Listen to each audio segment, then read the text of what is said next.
নবী সাল্লাল্লাহু আলাইহি সাল্লাম আবু তালেবকে কালেমা পড়াবার জন্য কি পরিমাণ কাঁদছে, চেষ্টা করছে। শেষ মুহূর্তে বলছে, চাচা চাচা কালেমাটা পড়েন না চাচা। বলছে না, মানুষের কাছে বেইজ্জতি হব, পড়বো না, মানুষ লজ্জা দিবে।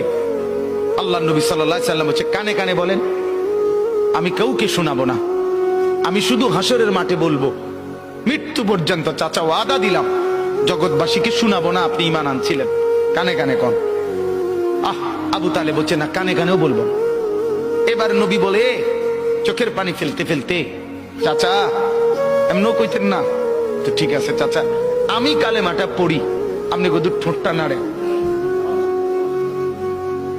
আপনি শুধু ঠোঁটটা নাড়বেন, আমি হাসরের দিন বলবো, মাওলা আমার চাচা কালেমা পড়ছিল এজন্য ঠোঁট নাড়ছে, এর সুযোগ দেন। চাচা বলছে না না না, আমি ঠোঁটও নাড়বো না। আল্লাহ নবী তখন অঝরে কাঁদতেছিলেন আর চোখের পানি ফেলে বললেন, চাচা আপনি জাহান্নামের আগুনে জ্বলবেন, আমি সইব কেমন? আবু তালেব নাফরমান তখন কি বলছে জানেন? আন্নারু খায়রুম মিনাল আর। মুহাম্মদ, মানুষের কাছে লজ্জা পাওয়ার চাইতে আগুনে জ্বলা অনেক ভালো। বাপ, নিজেদের জিন্দেগিতে একবার ভাইবা দেখেন, আমিও ভাবি আপনিও ভাবেন এমন আচরণ আমার মধ্যে আছে কিনা। 3 দিন ধরে যে বাড়িতে মেয়ের বিয়েতে, ছেলের বিয়েতে যে ডেকসেট বাজাইলেন, কারে খুশি করার জন্য? হ্যাঁ, 1 লক্ষ টাকার গেট, এরপরে গায়ে হলুদের এই নগ্ন অনুষ্ঠান কার জন্য করলেন?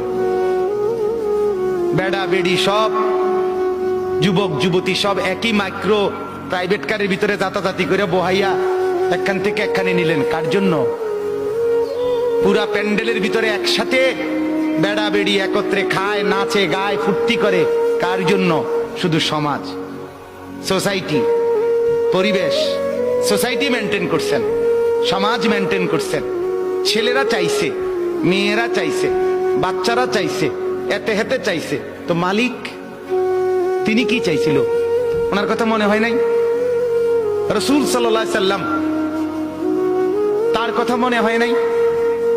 বলেন, কিয়ামতের দিন নবী সাল্লাল্লাহু আলাইহি ওয়াসাল্লামের কাছে কোরআনে আছে, ফাকাইফা ইদা জিনা মিন কুল্লি উম্মাতিন বিশাহিদ ওয়া জিনা বিকা আলা হাউলা'i শাহীদা। নবীকে বলছে আল্লাহ, বন্ধু আপনার উম্মতের প্রত্যেকের আমলনামা আমি আপনার হাতে দেখাবো, আপনার হাতে, আপনার সামনে পেশ করব, আপনি দেখে কথা বলবেন আমার কাছে, সুপারিশ আপনি কইরেন, মানা নাই, কিন্তু আপনি দেখে করবেন। রাসূলুল্লাহ সাল্লাল্লাহু আলাইহি ওয়াসাল্লাম যদি হাসরের ময়দানে এরকম আমলনামা খুলে উল্টায় আর পৃষ্ঠার পর পৃষ্ঠা দেখে ফজর নাই, জোহর নাই, আসর নাই, মাগরিব নাই, ইশা নাই, শনিবার রবিবার, মদ জুয়া, অবৈধ উপার্জন, গান বাদ্য, নাটক, সিনেমা, জিনা, ব্যভিচার, বেহায়া, বেপর্দা সব উল্টায়, আল্লাহর নবী সাল্লাল্লাহু আলাইহি সাল্লাম তখন বলবে, উম্মত কি এটা? উম্মত, আমার 23 বছরের এত চোখের পানির কথা একবারও মনে হয় নাই? কি আনছো এটা আমারে? উম্মত, তুমি জানো না আমি যে তায়েফের পাথরের আঘাতে পুরা পিঠ চালনির মতো ঝাঁঝরা বানায় ফেলছে আমার? শোনো নাই তুমি? আমারে যে উহুদের ময়দানে দান দান শহীদ করে রক্তাক্ত করছে, তুমি শোনো নাই?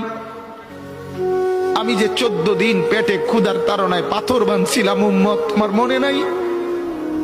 একবারও শোনো নাই আমার ক্ষুধার কষ্ট, আমার পিঠের ব্যথা, আমার দাঁতের ব্যথা, আমার কাঁধে 2টা কড়া ঢুকে গেছে? উম্মত, আমার ঘরে 3 মাস আল্লাহর নবীর স্ত্রী আয়েশা বলছে, আল্লাহর কসম উম্মত, নবীর স্ত্রী বলছে 3 মাস 3টা চাঁদ উঠছে ডুবছে, রাআইনা হিলালান সুম্মা হিলালান সুম্মা হিলালান, 3 চাঁদ 3 মাসে নবীর 9 জন বিবির কারো ঘরে আম্মা জান আয়েশা বলে 1 ফোঁটা চুলায়